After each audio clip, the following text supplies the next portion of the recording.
आज हम एक ऐसी यूनिवर्सिटी पर बात करने वाले हैं जिसे मैं अब तक सिर्फ एक शिक्षण संस्थान समझता था, पर इसकी कहानी तो एक तरह से एक राष्ट्र के जन्म की कहानी जैसी है। बिल्कुल। हम बात कर रहे हैं बनारस हिंदू विश्वविद्यालय यानी बीएचयू की। और इसकी नींव 4 फरवरी 1916 को रखी गई थी। तो ये सिर्फ ईंट पत्थर की कहानी नहीं है, ये एक सपने की कहानी है। चलिए इस सपने में गोता लगाते हैं। हाँ, और ये समझना भी जरूरी है कि ये विचार आया कहाँ से। उस समय मतलब लॉर्ड मैकॉले की जो शिक्षा नीति थी वो एक ऐसे भारतीय बना रही थी जो रंग से तो भारतीय थे पर सोच से पूरे अंग्रेज। अच्छा। तो बीएचयू एक तरह से उसी चीज का जवाब था, इस सांस्कृतिक कटाव को रोकने के लिए। तो इसके पीछे जो सबसे बड़ा चेहरा थे पंडित मदन मोहन मालवीय। हाँ। और उनका सपना वो सिर्फ राजनीतिक आजादी तक सीमित नहीं था। नहीं, बिल्कुल नहीं। वो एक क्या कहते हैं आधुनिक गुरुकुल बनाना चाहते थे। ये शब्द सुनने में ही कितना दिलचस्प लगता है ना। और ये सोच ही अपने आप में क्रांतिकारी थी। मतलब उस दौर में जब बहस पूरब बनाम पश्चिम की थी, मालवीय जी ने पूरब और पश्चिम का रास्ता दिखाया। अच्छा। उनका जोर दिमाग को तेज करने पर तो था ही, पर उससे ज्यादा हृदय की शक्ति को जगाने पर था। हृदय की शक्ति। हाँ, वो चाहते थे कि यहाँ से सिर्फ इंजीनियर या डॉक्टर नहीं निकले बल्कि उच्च चरित्र वाले देशभक्त इंसान निकले। और ये भी साफ था कि नाम में हिंदू शब्द हिंदुस्तान के हर इंसान के लिए था, किसी एक धर्म के लिए नहीं। तो इतना बड़ा विजन, जाहिर है अकेले तो ये काम नहीं हो सकता था, कई बड़े लोग भी साथ आए होंगे। सही बात है।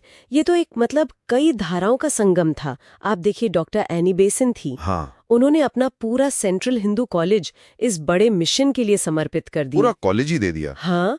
फिर काशी नरेश प्रभु नारायण सिंह ने 1300 एकड़ से ज्यादा जमीन दान में दी। 1300 एकड़। हाँ। और दरभंगा के महाराजा रामेश्वर सिंह, उन्होंने तो इस आंदोलन की कमान ही संभाल ली थी। हाँ, उन्होंने ही रियासतों और ब्रिटिश सरकार के बीच आप कह सकती हैं कि एक पुल का काम किया। लेकिन फिर वही सवाल आता है, पैसा। हाँ। इतनी बड़ी यूनिवर्सिटी के लिए पैसा कहां से आया होगा? मैंने सुना है कि मालवीय जी को एक नाम भी दिया गया था। हाँ, उन्हें भिखारियों का राजकुमार भी कहा जाता था। भिखारियों का राजकुमार। और वो इसलिए क्योंकि उन्होंने राजा से लेकर रंक तक हर किसी से चंदा मांगा। वो किसी के भी दरवाजे पर पहुंच जाते थे। और इससे जुड़ी एक कहानी तो बहुत ही मशहूर है, हैदराबाद के निजाम की।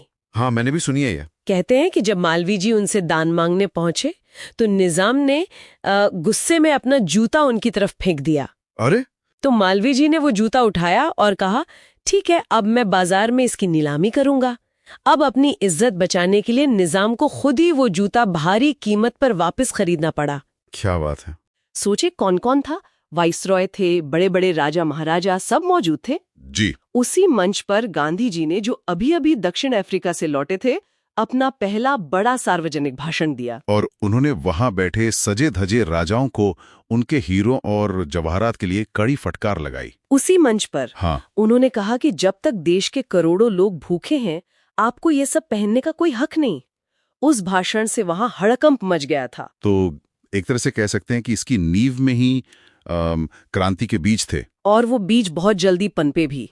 खासकर 1942 में भारत छोड़ो आंदोलन के दौरान तो बीएचयू एक तरह से क्रांतिकारियों का गढ़ बन गया था। अच्छा। हालत ये हो गई थी कि ब्रिटिश सरकार इसे राजद्रोह का केंद्र कहने लगी थी और कुछ समय के लिए यूनिवर्सिटी को बंद तक करना पड़ा था। आज भी बीएचयू की भव्यता वो अलग ही है, और उसका जो कैंपस डिजाइन है वो आधा चांद जैसा, उसके पीछे भी कोई गहरा मतलब है ना? हाँ, बिल्कुल।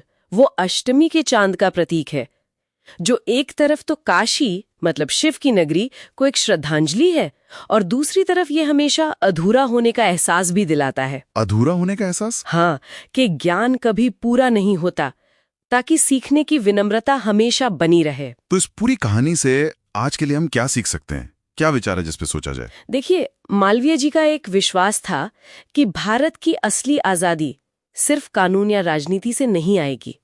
वो तब आएगी जब हमारे नौजवानों का चरित्र ऊंचा होगा, जब वो अपने ज्ञान का इस्तेमाल समाज की भलाई के लिए करेंगे। आज के दौर में जब हम हर चीज को सफलता और पैसे से तौलते हैं, ये विचार, हाँ, ये विचार कितना प्रासंगिक है, ये सोचने वाली बात है।